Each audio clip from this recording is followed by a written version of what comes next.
The United States meat and poultry production system is the most well-developed and most heavily regulated food production system in the world. The total cattle population in the U.S. exceeds 90 million and spans a wide geographic range, with beef cattle being produced in all 50 U.S. states. The United States has the largest fed beef industry and is the largest volume producer of beef products worldwide. Each year, the United States harvests over 30 million cattle to produce over 11.5 million metric tons of beef for domestic and foreign markets. The beef supply chain functions synergistically to produce beef that is among the safest and highest quality in the world. U.S. beef is best known for its superior flavor, tenderness, and juiciness, which is a result of harvesting young steers and heifers that have been fed a high-quality, grain-based finishing diet. Producing wholesome beef products begins with the production and management of live cattle, utilizing exceptional animal health and animal handling practices. From the time that each calf is born to the time that it is harvested, many programs exist to ensure animal health and well-being, with oversight from the United States Department of Agriculture, or USDA, and the Animal and Plant Health Inspection Service, or APHIS. U.S. cattle production sectors include seed stock production, cow-calf production, growing stocking operations, and finishing or feedlot operations. Seed stock producers maintain relatively small herds of beef animals with the goal of producing genetically superior bulls and females. In these operations, producers utilize selective breeding, both artificial and natural service, in planned mating scenarios to produce cattle for reproductive purposes.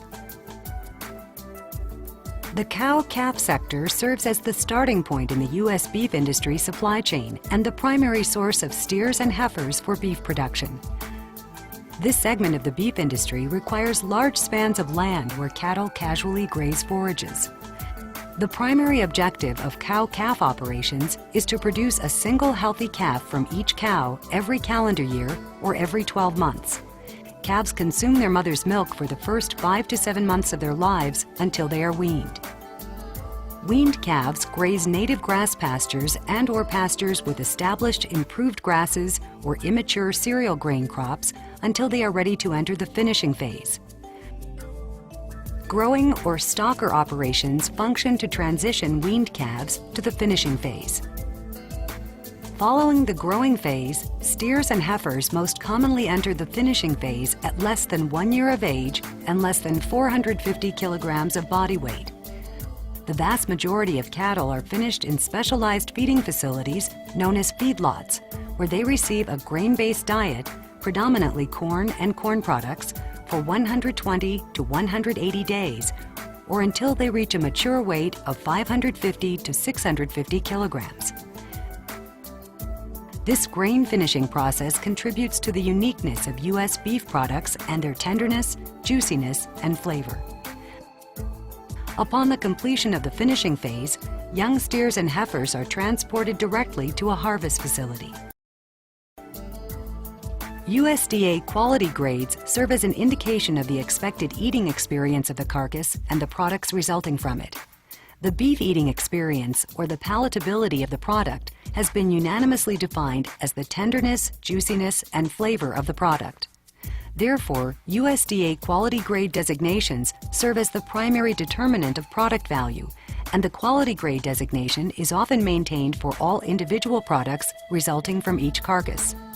The maintenance of individual quality grade designations and the integrity of assigned USDA quality grades are ultimately important and are highly regulated.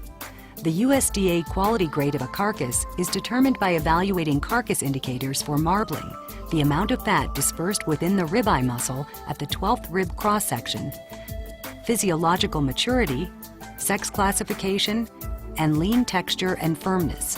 Physiological maturity serves as an indication of animal age and is determined by the amount of cartilage on the top of each chine bone in the vertebral column.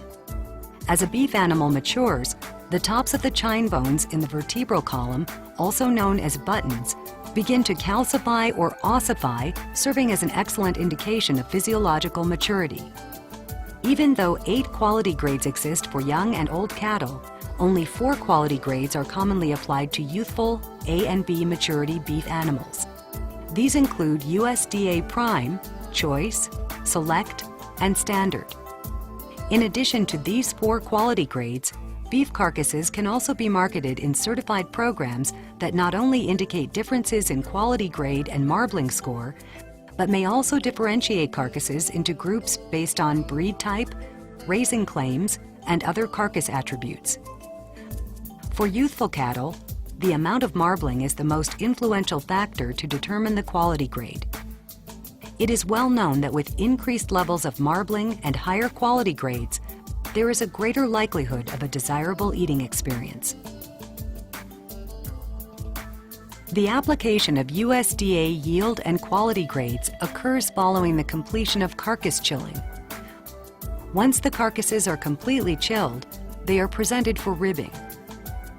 Ribbing is the process of severing the vertebral column with a saw at a point that bisects the 12th thoracic vertebra, followed by a single stroke through the ribeye muscle with a very sharp knife. Each carcass must be ribbed without flaws to be eligible for grading and grade application. Following ribbing, the exposed surface of the ribeye is allowed ample time to bloom with exposure to oxygen, allowing for stabilized lean color development. Once the lean color of the ribeye is stabilized, carcasses are then presented to USDA meat graders for grade determination and application. USDA meat graders are highly trained personnel employed by the USDA Agricultural Marketing Service. USDA meat graders are not employed or compensated by producers or meatpacking companies. Their services are provided to meatpacking companies via a service charge paid by the packing companies to USDA. USDA meat graders assess each carcass individually for yield and quality traits, and USDA grades are determined. Unique steel grade stamps that have been designed and developed by USDA are issued to individual meat graders. Each grader maintains custody of his or her own set of grade stamps so that the integrity of grade stamps and grade designations is maintained. USDA meat graders utilize edible purple ink with grade stamps to apply visible grade designations to each side of the beef carcass. Stamped carcass grades cannot be removed from the carcass unless permission to do so has been granted and witnessed by USDA meat graders. In the event that an individual carcass qualifies for a branded beef program by meeting certifiable specifications for that program, USDA meat graders serve as the certifying agency for branding and marketing claims, and an additional Accepted as Specified certification stamp is applied. These programs include, but are not limited to, age verification, raising and/or production claims, and breed-specific programs such as A40 determinations for animals that are less than 21 months of age, non-hormone treated cattle, and Angus-branded beef items. USDA-approved instruments can also be used to determine the USDA yield and quality grades for cattle. These highly advanced instruments utilize digital images of the ribeye and specialized computer software to measure yield and quality grading factors. Instrument grading provides a very objective and consistent method for determining USDA grades, and some research has shown that instrument grading contributes to an increased level of consistency in similarly graded products. Even though instruments are able to determine USDA yield and quality grades for beef carcasses, they cannot operate without the supervision of USDA meat graders.